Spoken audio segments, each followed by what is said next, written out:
Hi, this is John Barnes, and you're listening to Kop On.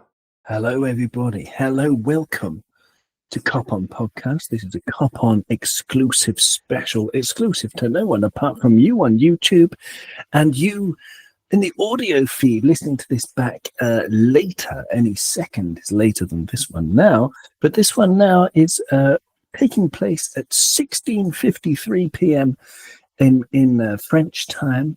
And I hope that wherever you are, whoever you are, you're very well. And Liverpool today have released a bombshell, the bombshell news, the big bomba, la bomba, that Ekitike has signed, at least agreed terms. Let's try and get this right. What's actually happened? I mean, the story started on Reddit, of all things, and I'll show you the Reddit post. Well, that's how I heard about it, but Twitter, via Reddit, I got the news, and it was Fabrice Hawkins, a Fabrice Hawkins exclusive, and the tweet went along the lines of Hugo Ekitike and Liverpool reach an agreement over 6-year contract. The player only wants Liverpool. In the last 24 hours, he has rejected Manchester United. Newcastle have already left the talks. Negotiation ongoing between Frankfurt and Liverpool. This is very, very, very exciting. So all that needs to be done is to agree the fee between them. So I'm very delighted.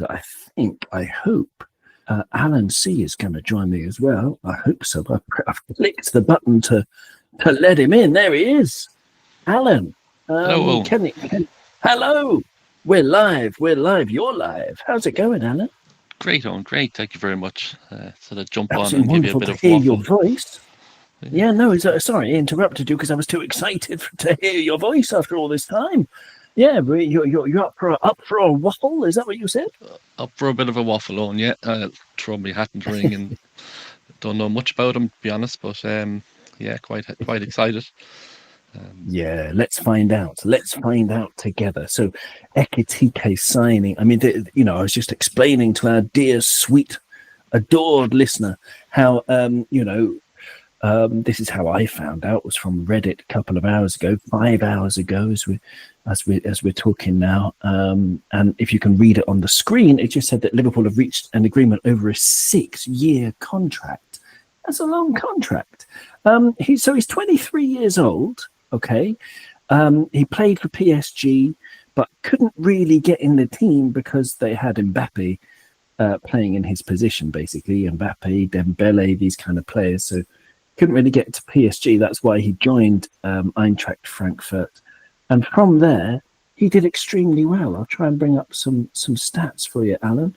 But in terms of, the eye test and the things that we've seen, hang on, let's have a look at this. There you go. Can you see the screen there, Alan? Can you see that or not really? Yes, I can. Yeah, I'm only on my phone, so it's not easy, but I can see it. Yeah. Okay, well, let me try and zoom in for you. Is that any better?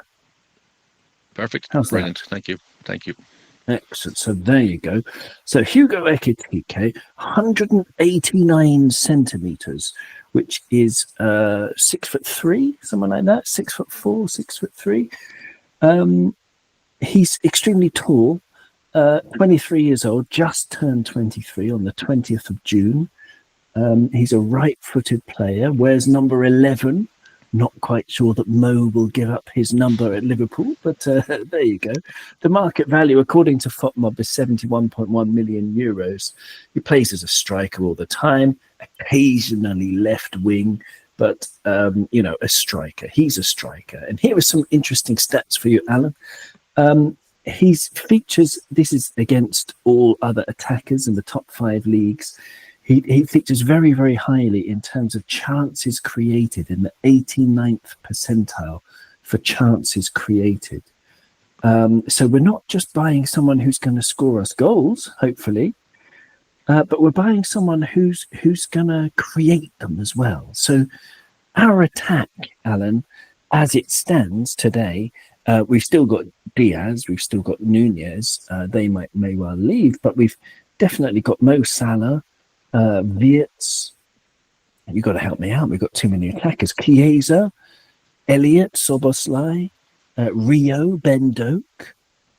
So what? I mean, what do you reckon then? Are we going to play with a number 9 with Wirtz in behind, and then Gakpo on the left? I forgot about Gakpo as well. Gakpo on the left and Mo Salah on the right. Is that what you would imagine, Alan? Yes, I'd imagine so, because like as you said, we have Gakpo and Diaz on the left at the moment anyway, unless Diaz does go. But most of what I've seen from him, and I've only seen, you know, YouTube highlights and stuff, he does play a lot from the left, and he cuts in very well and shoots with his right. But I can see him as being a better centre forward than say the likes of Gakpo, because his movement, his turn and stuff is very good. He has the height also for the headers. Yeah, I can see us playing him as the centre forward in front of Wirtz, and switching over to the left end when necessary, because like he just looks like a player on. He just, you know, even when you see his highlights, and if you see good highlight reels, don't look at the 2-minute ones you see of all his goals. Look for the ones where they show him doing passes and working with the team. There's some fantastic football he plays. Like, you know, I'm quite impressed. I said I haven't seen a lot of him, but I'm quite impressed with him. Well, that's fantastic. We've got some people in the chat. We've got Douglas from the Dugout Football channel. The Dugout Football channel on YouTube. Do give Doug a follow. And Doug says, "Here we Hugo," which is an excellent pun on Fabrizio Romano's line. Here we go. Here we Hugo. I like it. Gary Richards is in the chat. He says, "Tally ho, Owen. Tally ho, Gary." Gary says that he called it. Hugo will score 40 goals. Vavavoom. Gary's pretty excited. I love it. Fantastic. And Graham Rogers is in the chat as well. Maybe we will get both. We'll get both. What, like Rodrigo, Isaac? Who's the other one you're thinking of, Graham? Please do let me know. So just to compare these stats that we've got on screen, we've got the ones on screen from FOTMob. I'm going to do the same thing with Cody Gakpo, okay? So we can see the same diagram with Cody Gakpo on FOTMob. You can see it if you're following on YouTube.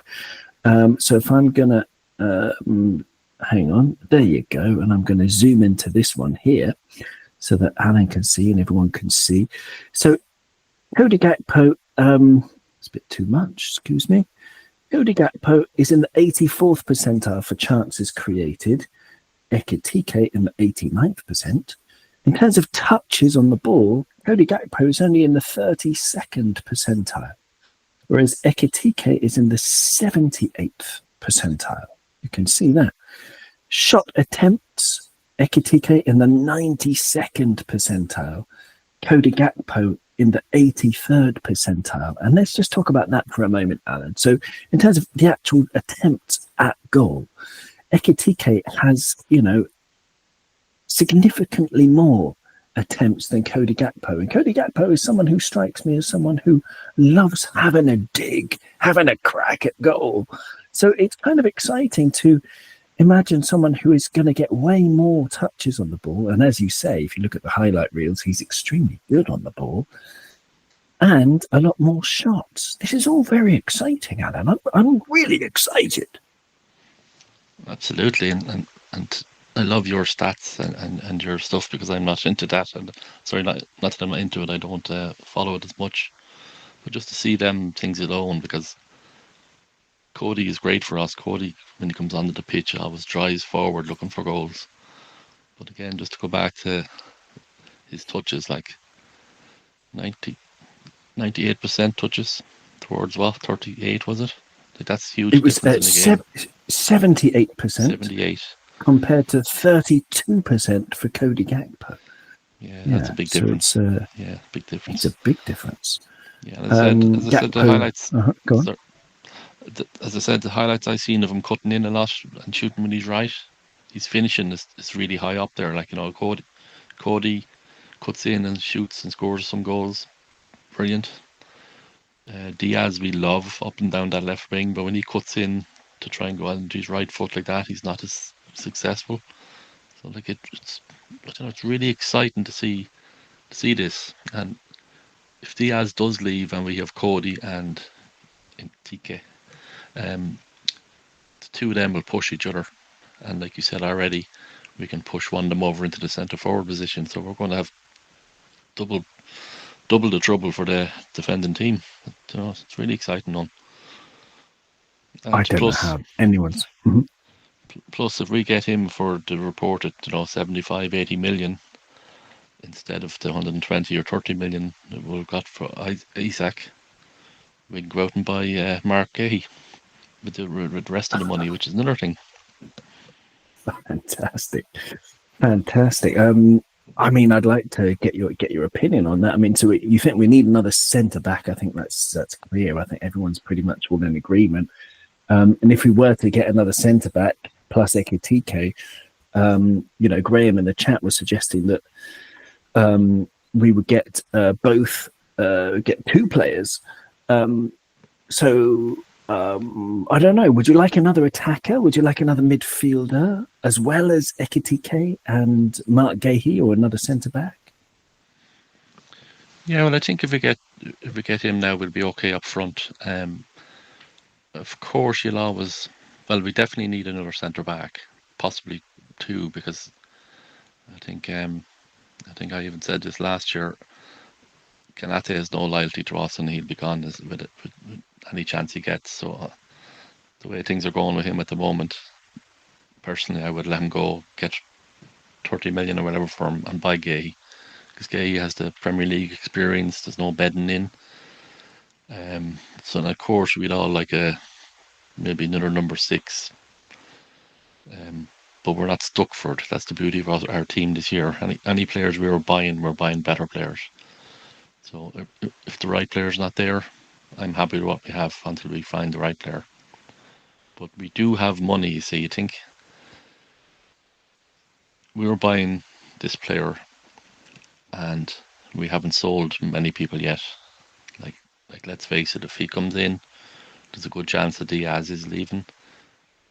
If Konate doesn't sign his deal, there's a good chance Konate is leaving. But do you know one Liverpool fan that's panicking on? We're not panicking, because we are buying, we're strong, and I think Slot is going to improve the players we have, and he's going to bring in better players to improve the overall quality. The other thing as well, Owen, if you don't mind me going off on a waffle, the way this thing happened with Isaac the other day, and it kind of came out that Liverpool were making offers and stuff, very public. That's not what Liverpool normally do. And I'd love to know your opinion on why we did that. Was it a ploy to try and, see would Isaac come out and say, I want to go to Liverpool? Was it a plan to have you any idea why they did it different? It's just kind of baffling me a bit, but I'm happy they were kind of... I mean, you see, for me, people tend to read a lot into it. There's talk of 4D chess and other expressions that have become quite popular over recent years in terms of transfer dealings. Things like smoke screens and things like that. There are certain, wheeler dealer tactics that I think any self-respecting sporting director will have up their sleeve, but I honestly think that a lot of the time it's a bit more straightforward than people think. I think that Liverpool, as reported by Ornstein and other fairly respectable journalists, contacted Newcastle, and basically Newcastle, like I've been saying on Kop On podcast, they've got no reason to sell Isak. He's got 3 years left on his deal. He's absolutely adored by the fans. It would be a PR disaster. They would just, regardless of whether the player, threw the toys out of the pram and all that stuff and put pressure on the club, or tried to put pressure on the club to leave and join Liverpool, the club would just say no, a firm no. So I just get the impression, of course, from the outside, I know nothing, that Liverpool contacted Newcastle and said, look, we're going to give you a big offer, take it or leave it, 120 million, for example, for Isak. Newcastle said no, and Newcastle were like, oh, we've got Nigel's coming as well. And Newcastle said no, and Liverpool just had to deal with that. So then, of course, Liverpool then moved on to Ekitike as their second choice on the list. And I just don't think it's much more complicated than that. But of course, we know nothing from the outside. Let me just try and change something so that the viewers can see more of my face. There you go, on screen, on YouTube, hopefully. Anyway, let me know how this goes. This is a brand new YouTube thing, and I'm delighted to be joined by Nigel. Nigel, we're just going through some things here, having a chat, having a chin wag. Alan says he's waffling. I disagree. I mean, I love a good waffle, though. I've been to Belgium, but Alan is speaking a lot of sense. How are you doing, Nigel? Are you excited about this one, Ekitike? Yeah, I'm great. We're signing a palindrome. Yeah. Well, if we can get Ekitike and Rodrigo, I think it's very good business. We wanted Isak, fair enough. Finished article, great striker. But down the years, especially under Klopp, I think I said it the other night, we've been better at developing players and turning them into superstars. I think that might suit us a bit better in the long run. I don't know how you feel about that, but if we can get Ekitike, and I've heard him say, I saw a little clip of him this morning, and I thought slightly Thierry Henry, tall, elegant, kind of that type of player, pacey, and Trezeguet as well. And then I was talking to my friend Dave earlier on, and he said to me, possibly an Elka. So if we can get a player akin to that style, I think it's a very good signing. Excellent stuff. I've just done some crazy things. Technically, I got a bit distracted because I suddenly had some boxes jumping up and down. But yes, I mean, comparing him to Anelka, the thing that pops out to me is Peter Crouch in terms of his technical ability, the big guy with good feet and all that stuff. But I mean, if we get someone like Anelka, of course, brilliant. Trezeguet that you mentioned, brilliant. Thierry Henry, dreamland. And you never know. Alan, you said you don't really follow the stats, and that's good because I'm very happy to bring you some. Someone called Spencer Mossman on Twitter put a very interesting post up, and I will bring it to you if I can. 1 second, let me just click a few buttons here, if I may, and hopefully bring up this tab for you. Hang on, where is it? Is it this one? Let's have a look. Because, okay. What this is, you'll see it in a minute on your screen, is Spencer Mossman basically debunking, what's his name, Ekitike's, a myth about Ekitike, because he missed a lot of chances last season, okay? I don't know if I can bring it to you on the screen. I'm sorry about that. Excuse me, I'm trying to zoom in, but it's getting smaller. I don't know. Can you see any of that? That's good, yeah. That's good on. Okay. It says, I've missed the first page of this. I've cut it out. Basically, the XG, okay, how many goals you're expected to get in a season. He underperformed. He underperformed fairly significantly. I'm going to stop presenting because I've got too much to think about. So I'm just going to explain it to you. He was, which is no comfort to us who have sat through, for example, Darwin Nunez missing a hatful of chances. Ekitike missed so many chances last season. He was number one in terms of chances missed, in terms of underperforming his XG, basically. So he got, I can't remember how many goals, maybe I think 19 goals, and he should have got 24 goals in the Bundesliga. So basically he missed a lot of sitters, last season. So this guy on Twitter, Spencer Mossman, he was saying, okay, but let's have a look at that in greater detail, and let's zoom out and not just look at last season. Let's look at some other factors. And basically, because he looks like a poor finisher, but if you take the amount of shots, then it's slightly different, because he took a lot of sort of pot shots from outside the area. And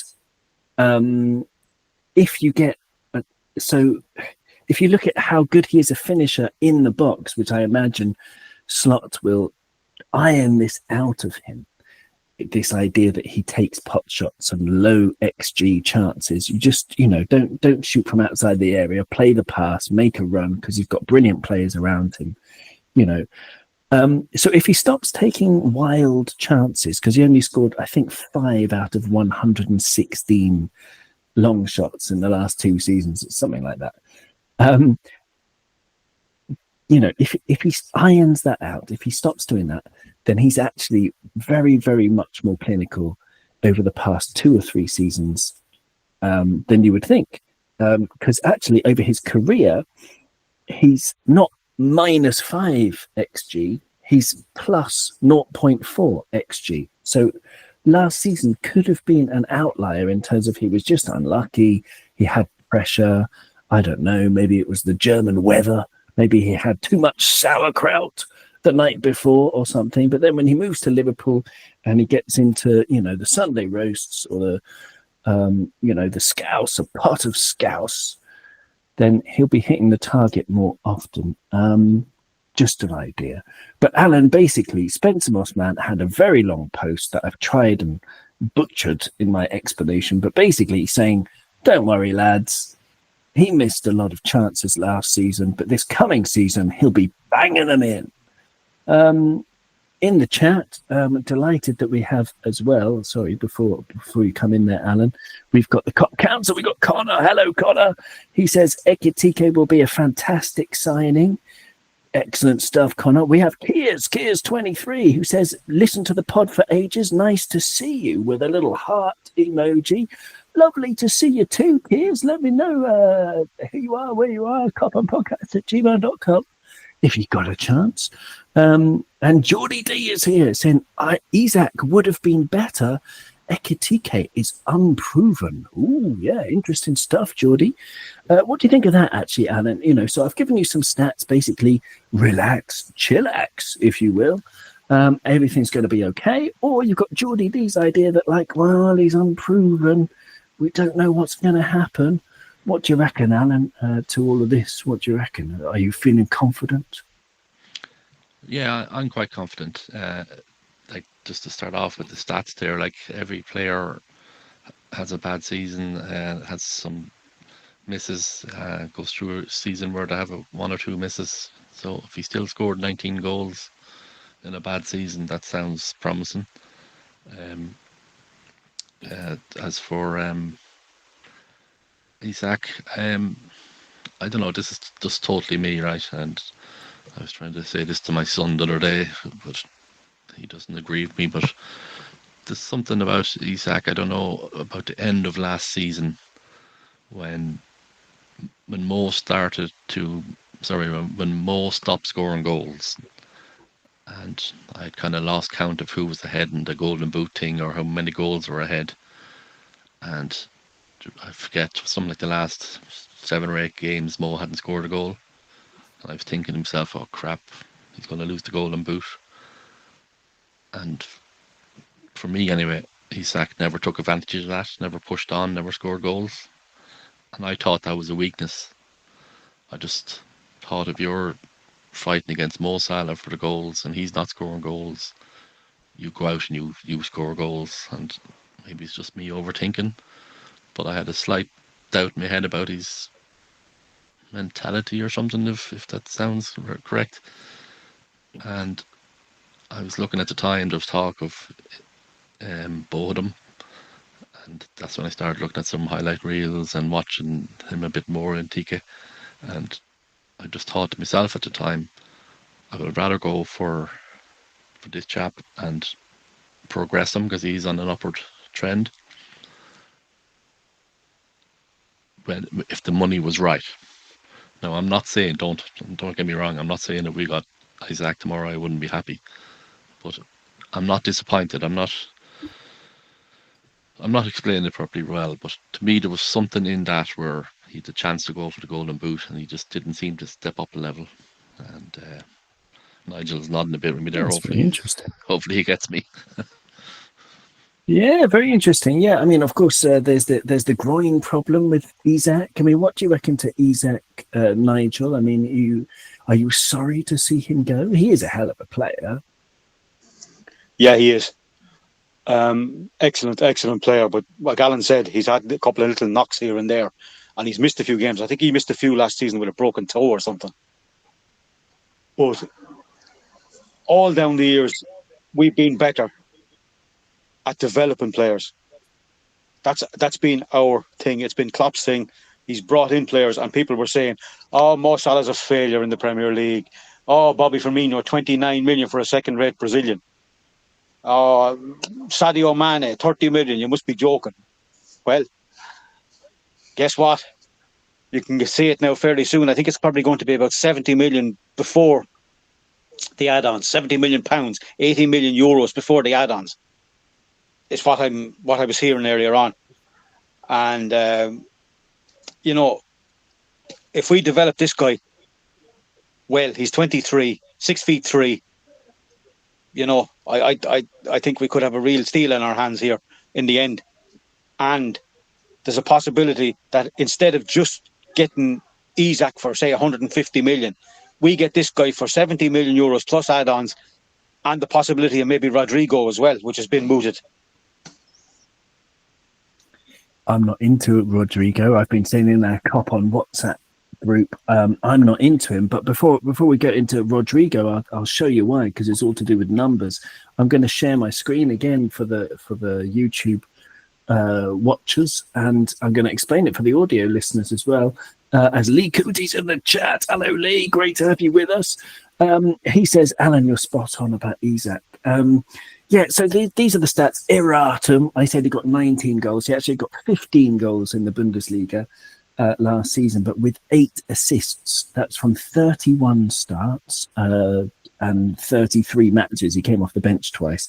So that's 33 matches out of 34, remember, because the Bundesliga is a smaller league than the Premier League in terms of the amount of teams. He only played 34 matches, so he played pretty much the whole season. 15 goals and 8 assists. When you have underachieved in your goals, that's quite remarkable, because in terms of minutes played, it's 2,578 minutes played in the Bundesliga last season for Ekitike. And from that 2,578 minutes played, anybody who gets sort of, if you call it 2,578, if you call that 25, right, you just sort of take off the last 2 numbers in those thousands, then if you get goals and assists, he's got 23 if you add 15 plus 8. Okay, so he's got 23 goal involvements in what I would call 25 is your target for being a brilliant player.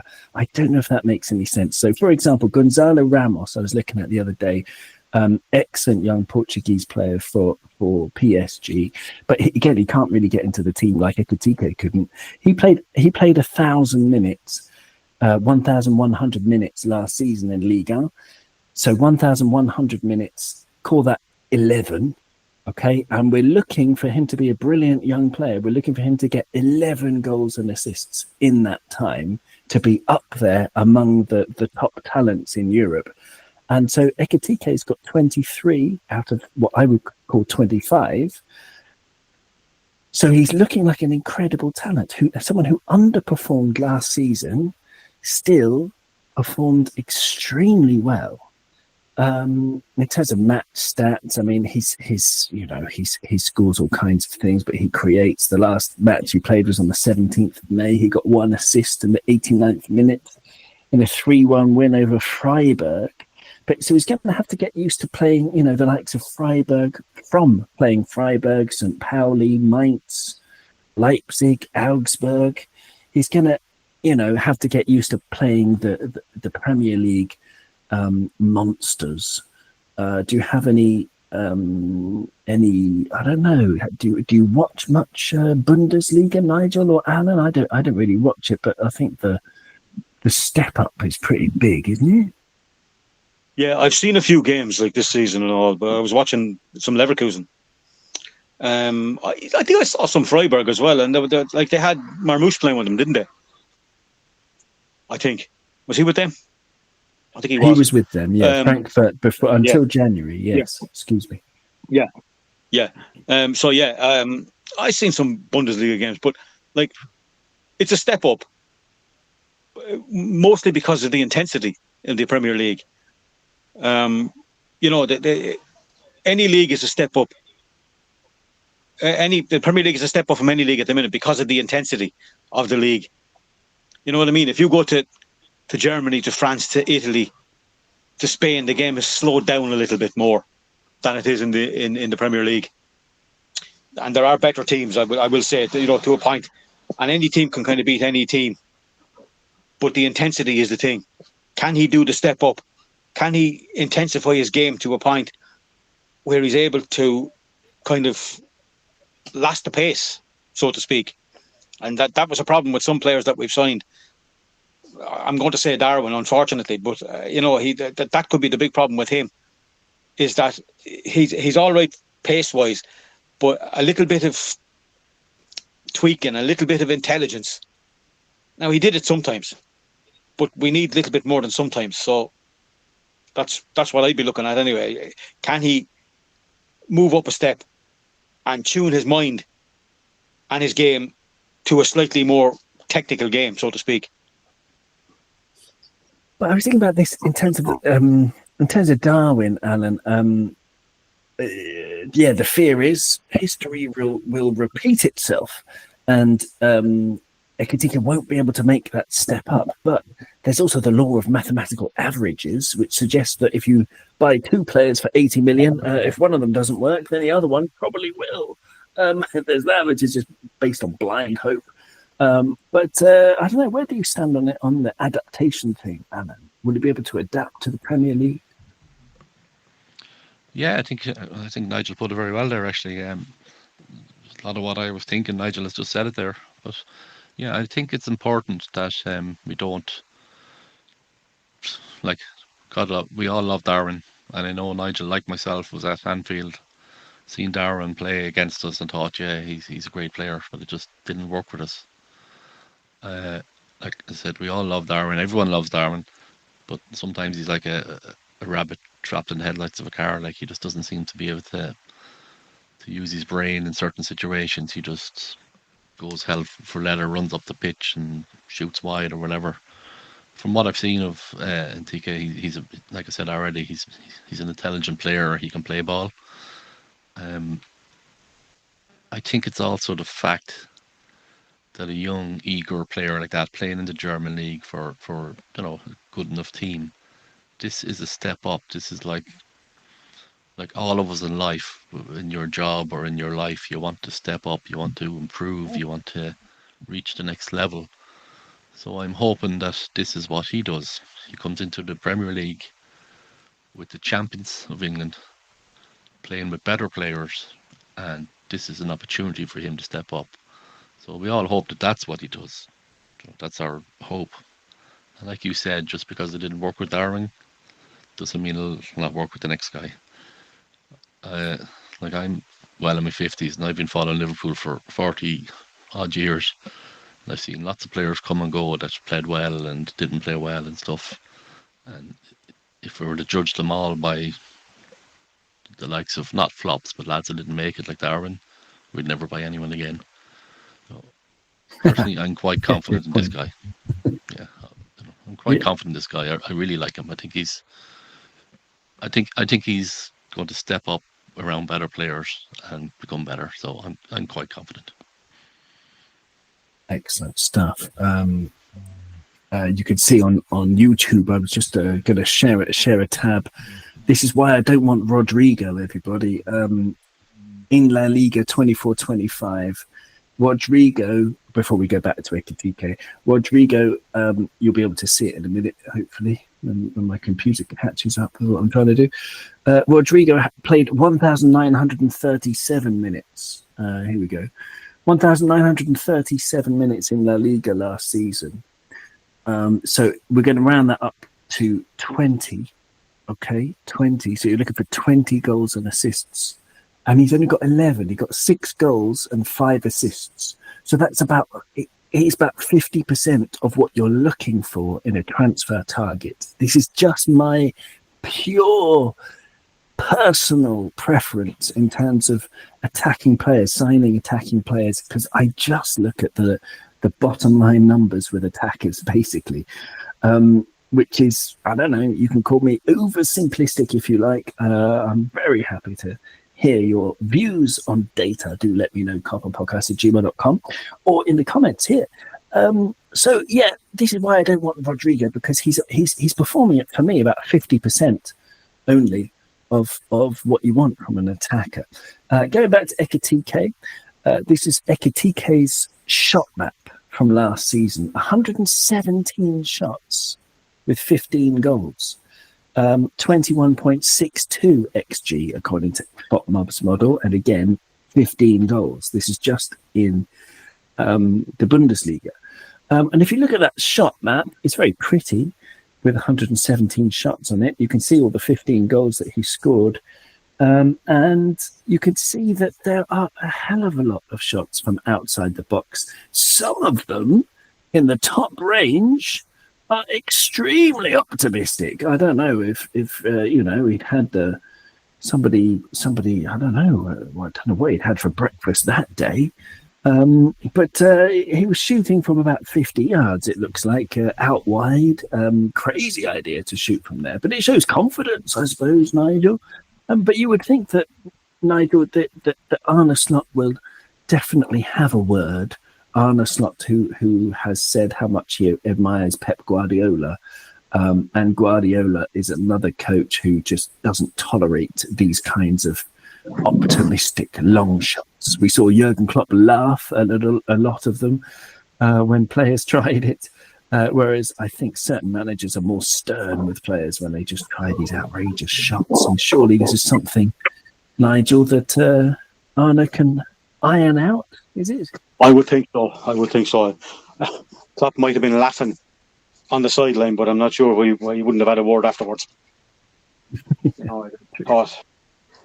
think he would have said that, right, no more of that. You've had your shot now. That's it. Yeah, I think there would definitely be a word. They wouldn't let that go. I'm not sure he'd be able to get that many shots in the Premier League anyway, with the amount of players we'll have around him. You know what I mean? I saw a clip earlier on. He scored a hat-trick for France. Under 21s, I think it was, against England. Okay. 2 of the goals were like from a yard out. Like, he runs off the shoulder of the last defenders around the 6-yard box and just feeding in. And we've got players who can do that. So that'd be, I think, a good thing. We get our players running into the we've got Mo, Florian Wirtz, and whoever else playing, Cody Gakpo, Diaz, running in behind fullbacks. So I think he might improve if he's playing with better players. That's a big factor for me. It's terrifying, isn't it? It's terrifying for the opposition. That front four, but with Frimpong and Kerkez, 2 extremely attacking fullbacks as well. I don't know what we're going to do in defence if we lose the ball, but in attack, I think we're going to win every game 7-5, to be honest. But there you go. So it's got a breakdown on FotMob of the kind of goals he scored. So 15 goals on the fast break. I don't really understand any of this, but there you go. I'm not quite sure, but all the different types of shots that he took. Yes, okay. So 85 shots with his right foot, 18 with his left foot, and only 14 attempts with his head, which is a little bit surprising. He's only in the 50-something percentile. Let's go up to the 55th percentile for aerial duels won So he doesn't win many headers for someone who's 6'4". Well, So that's something as well. But I suppose if you're taking 29 shots from outside the box, you can't be in there to head the ball in, can you? well, that's true, exactly. Yeah, so that was the figure. Yeah, 29 shots from outside the box. Stop it, Hugo. Exactly. Yeah, very good. So there you go. All right, and then there's just tons of other stats we can look at. I mean, the passing one, as we say, 8 assists, which is very, very good. His expected assist was only 5.39, so there was some good finishing going on there as well. His passing accuracy of 76.4% is very, very good. It's very, very tidy for a striker, and you can see that in the highlights.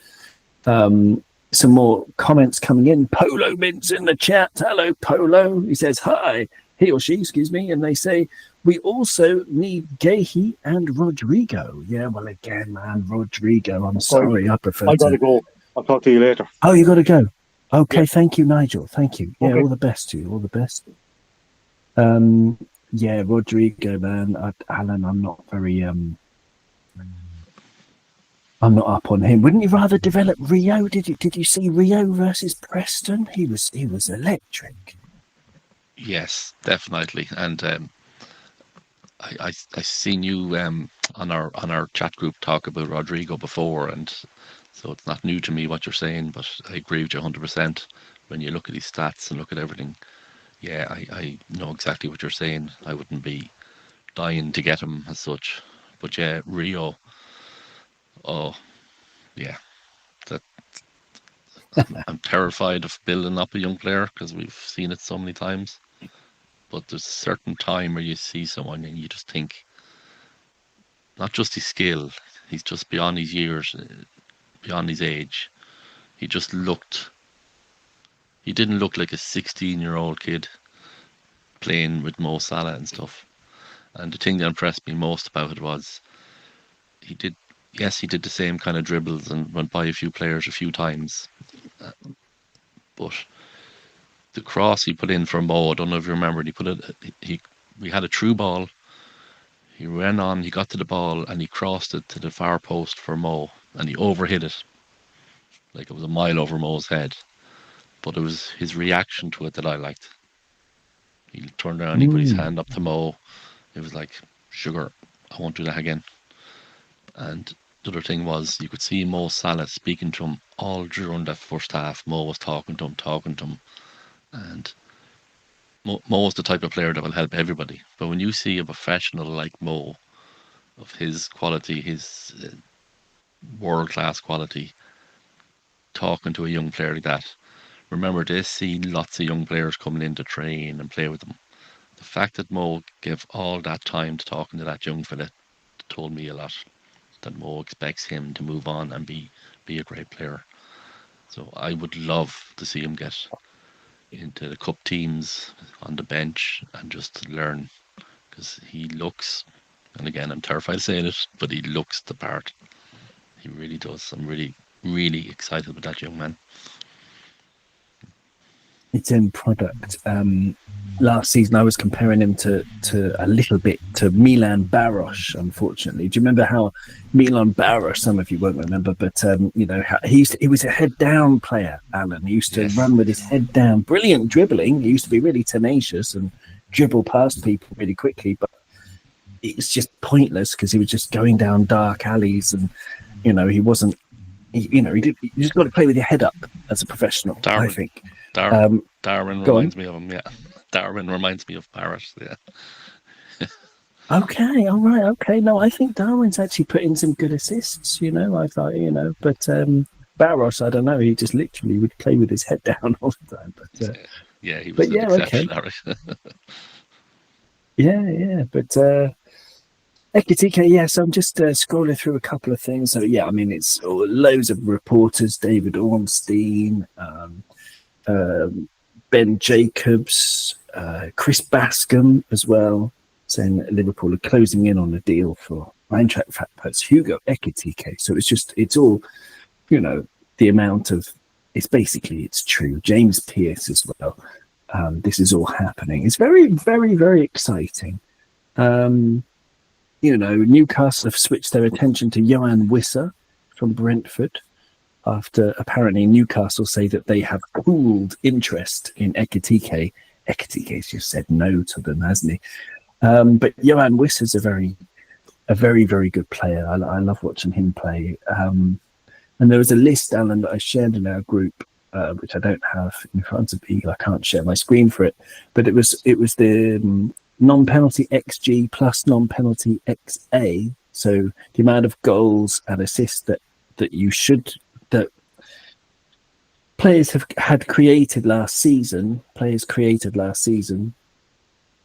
And basically, Mo Salah was number one in terms of creating goals, scoring opportunities, and taking goal scoring opportunities. Mo Salah was number one, and all the names you would expect: Rafinha, Lewandowski. In terms of they were in the top 20. Mbappe was there. Everybody you would expect was in this top 20, including some names though. A few of them that jumped out. For example, I believe around about a 17th on this list of the best XG and XA players in Europe. There was someone called Emmanuel Enega, who plays in France, who is a very good 22, 23-year-old. And a couple of others, but most of them are just the names you would expect. But Ekitike was on this list, and he was number 5, Alan, in terms of creating the best chances and being in the best place for the best chances. And as was said earlier, playing with better players, where can he go? I mean, Gary Richards said at the beginning of this show that, he's going to get 40 goals. I don't know if that's true. What do you reckon? 40 goals? Is that possible? Yeah, we wouldn't say no to that, Gary, would we? But no, if he gets 20, I'll be happy. But 20, again, the other thing is great. That'd be it. 20 spread the goals across. But the other thing as well is Mo Salah is our go-to man. He's been there. He's done it. We have him for 2 more years. I don't think he's going to drop off, but it can happen at any time, especially as you get older. So Ekitike can come into this team. He can learn. He can score 15, 20 goals and be ready for another year or two when Mo eventually drops off or leaves. So there's no pressure on him coming in. He's not coming into a team expected to score 40 goals, if you know what I mean. He's coming into a team that's playing well, good players. Mo Salah's the star. Cody's going to get you goals, Other Diaz is going to get you goals. Verts, there's other players getting goals, so there's not going to be much pressure on him. So he's going to come in, hopefully settle in and just play football. And as I said, if he gets 15, 20 goals this season, I'm quite happy. But if he gets to 40, we'll go on the piss with Gary. Absolutely. Robin's in the chat. Hi, Robin. Robin says 40 goals, maybe another one-season wonder that we have. Yes, amazing. Imagine that. And some other people have joined the chat. It's great to see you in the chat, everybody. Jen LFC is here. Hello, Jen. She says he's better than Nunez. Ekitike, better than Nunez. He could well be an upgrade. Nunez, what was it, 7 goals in all competitions last season? Something like that. Devoid of confidence. I do think that if Nunez does make a move, he could become an incredible player. Or, as Nigel was saying in the last episode of Kop On, an arm around the shoulder, give him his confidence back. He could be an amazing player, but there's all this could be, maybe, ifs and buts with Darwin Nunez, whereas Ekitike looks like he might hit the ground running. Yes, Anna? Yes, I agree totally with you, yeah. No, I just agree with you there, yeah. He was, Darwin has had the arm around the shoulder for 2 years with Jurgen Klopp, and it just hasn't worked, so wish him the best. Hope he goes somewhere and is a sensation. Sometimes a player just needs to move as well for his own sake. Yeah, you're damn right. Absolutely. But I just ask you, Alan, to just mute your mic when you're not talking, because it's just there's a bit of background noise coming on there. Thank you very much. Thank you very much.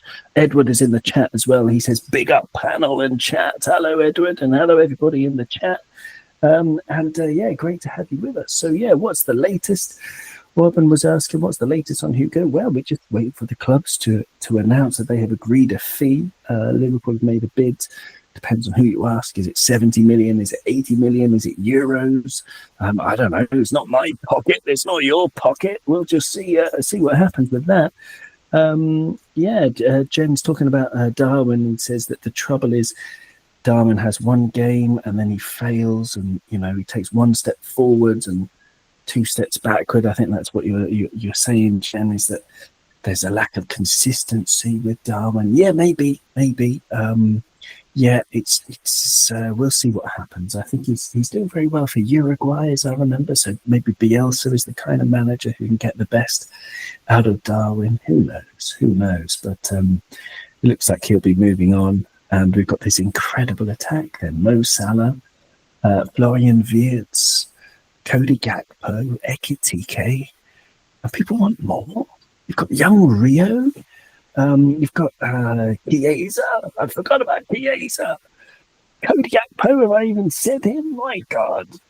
We've got attackers coming out of our ears, coming out of our nostrils. It's going to be a heck of a season, I'm telling you. Just something to watch.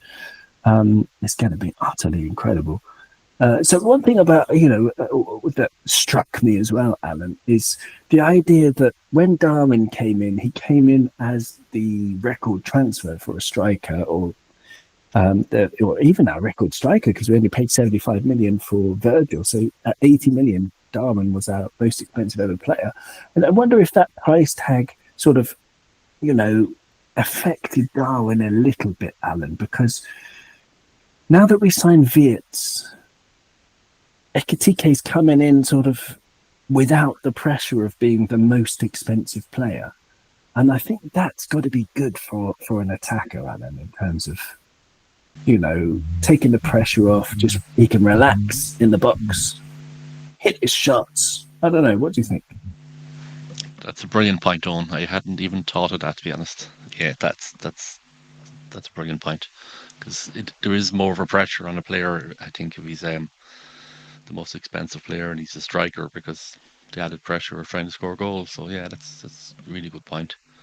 And as I said already, I think he's coming into a team where he's not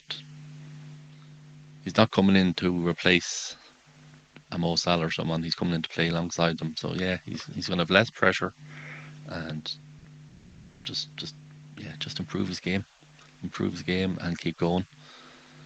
As I said, this is my third time saying it, sorry, but that's a great point. I hadn't thought of that. Yeah. No, it's fine. No, it's absolutely great. Mark Simons is in the chat. If you could just mute your mic, Alan. Sorry, yeah, you've done it. Thank you so much. Mike Simons is in the chat. Hello, Mark. Great to have you with us. He says Ekitike fits the slot machine better as he can move up a level with a better team around him. And he is the future of French football. Yeah, it's interesting. Very interesting. I agree with that. There's a lot to talk about there, actually, Mark, in terms of how he fits the slot machine.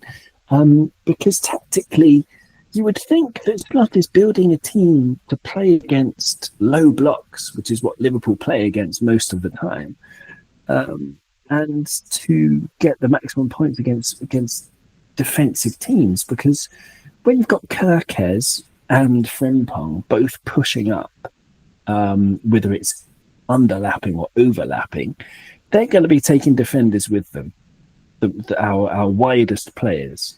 And then you've got Gakpo, who's a big guy, and he takes some stopping when he gets in the flow. So you need a couple of defenders looking after Gakpo alone.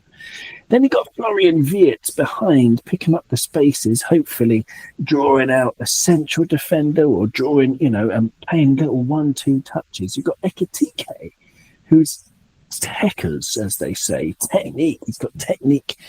Beautiful technique, like a lot of French players. Absolutely wonderful technique. So you've got him, who's also 6'3", 6'4". He's gonna draw the defenders towards him. Frimpong, you got to watch Frimpong. The man's rapid. The man's, more rapid than the white water rides in your favourite theme park. He's unbelievable. And, I haven't even mentioned Mo Salah when I get to that list. So this is a team Slot's building tactically, I think, to break down any team that wants to sit low against us. And I really like that. Robin in the chat says Nunez reminds me of Diego Forlan. He could be sensational at another club. And that is a very good point, Robin. Yeah, I agree. Forlan, who was a flop really at Manchester United, but then did wonders in Spain. Partly to do with La Liga being a slower league and not so good defensively, allowing the technique of good players like Diego Forlan to come out, whereas in the Premier League you haven't got time to take that touch. Gary Richards says Hugo will score a hat-trick at Wembley. I have to say, Gary, I love your optimism. 40 goals a season, and you're expecting a hat-trick on his debut against Crystal Palace. I love that. And can I just say that was my first thought, that was my first daydream, was to a hat-trick on a debut. Can you imagine? Just imagining it. But in terms of debuts, if he does play, we're just assuming that he's going to sign now. The clubs are going to agree a fee, and he makes his debut against Crystal Palace at Wembley. Makes me think of, I don't know, do you remember some sensational debuts? The last sensational number 9 debut was Luis Suarez for me, maybe. And before that, number 9 sensational debut was Fernando Torres against Chelsea when he skinned, was it John Terry, and whacked it in with his left foot? Yeah, it was. Yeah, that's the one I was going to say actually. That goal against Chelsea that day just lit up his career for us. It was fantastic. Yeah, but amazing. I don't remember. So yeah, well, yes, I don't think it's happened yet, but it's gonna happen. So yeah, in terms of what you expect from a number 9, Alan, it's sort of, does it strike you as sort of like the missing piece in that jigsaw that I was talking about before with our front 6 all pulling the defenders around? We need a big focal point who's good with technique and good at bringing the other players into the team. Does it make sense from that point of view, Alan? Yeah, it does. We all know we need a goal scoring number 9, but I think, as I said earlier, he's a bit more than that. He can play centre, he can play left. He's a footballer, so I think he's going to suit more that Slot style. I remember last year when we were signing Slot first, one of the chat groups that I was in, or YouTube or something, there was a few Dutch fans wrote in it that we were very lucky to have him and what he was like as a manager. And I remember one fella in particular who said that he had seen a Slot team play 4 different formations in one game to suit the game, not just not just to suit the team that they were playing. He might, if they went a goal down, he would change a formation, not players, formation. So I do think he's buying these players with, instead of going out and buying what we bought, say, instead of going out and buying one number 9 that's going to stand in front of goals, he's buying a player that he knows he can put into a different system. Like you said, he'll have overlaps going past him. He can step back. He can play football. He can go into the box. He can score headers. Yeah, I think he's going to be more than just a number 9, if you know what I mean. He's the number 9 we need, but he's more than that. It's just Slot seems to have this vision of a game where he can change tactics, change a player's position without making subs or whatever. And I just think if what Slot did last year with players he didn't buy, he's all the credit in the bank. He wants to go and buy these players, and I'm sure he's a plan for every single player, and by the sounds of it, he's 2 or 3 plans for every single player. So I'm really excited. Yeah, it's very well phrased indeed. Yeah, he's in terms of the flexibility, that's what you need. Yeah, Ekitike can play. Yeah, can add a lot of different dimensions to the attack. Jen in the chat had a very good point as well. She says we now have proper backup where we lose Mo to AFCON. I presume she's not thinking Ben Doak, but you never know. There's a hell of a player inside Ben Doak as well.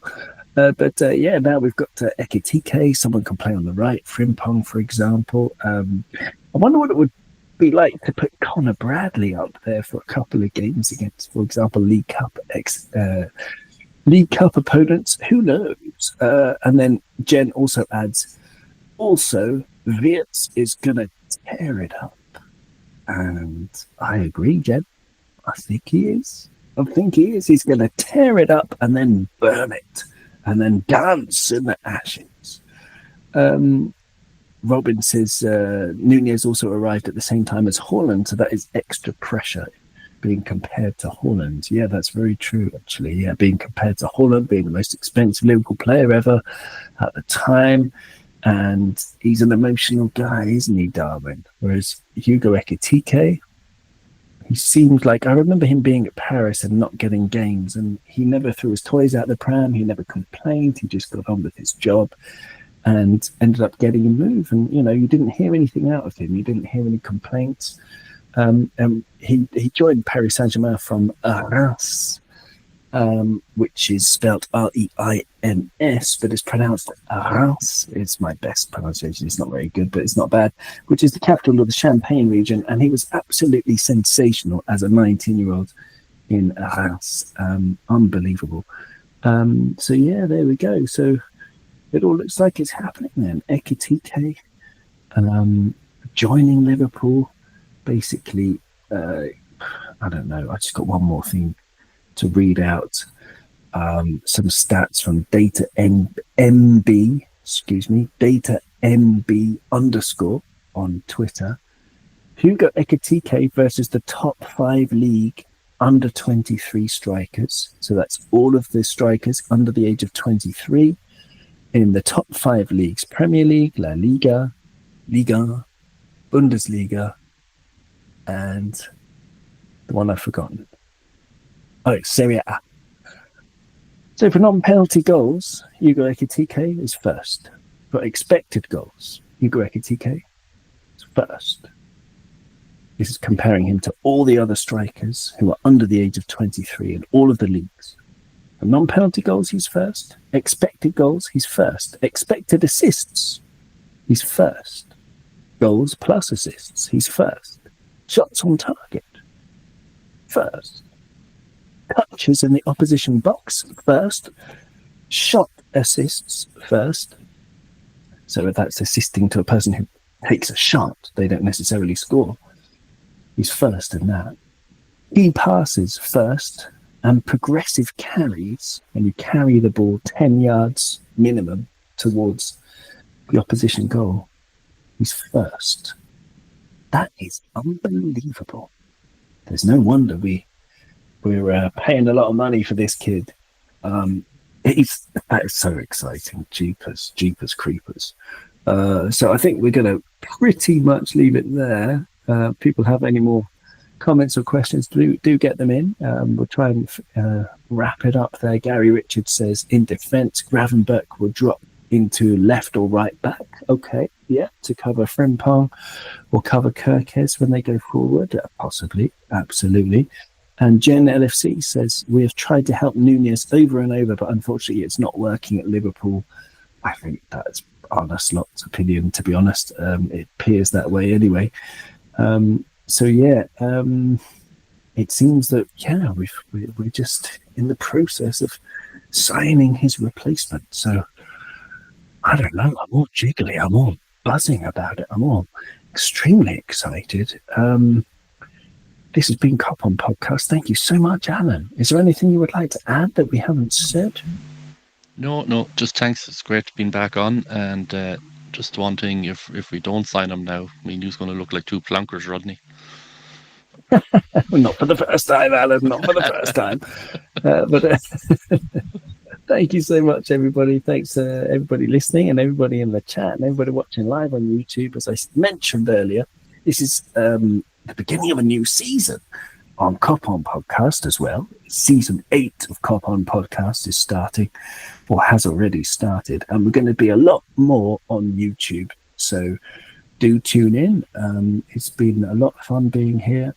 I've loved getting the comments in. I love doing things live, even if I don't really announce it or anything like that. I just go live whenever I can, whenever I get a moment.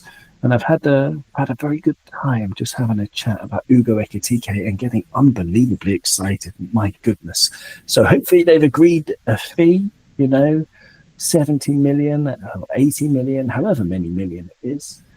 And we get to see the priceless joy that Ekitike will bring us all. So whoever you are, wherever you are, take care. You'll never walk alone. And we'll see you soon. Thank you so much.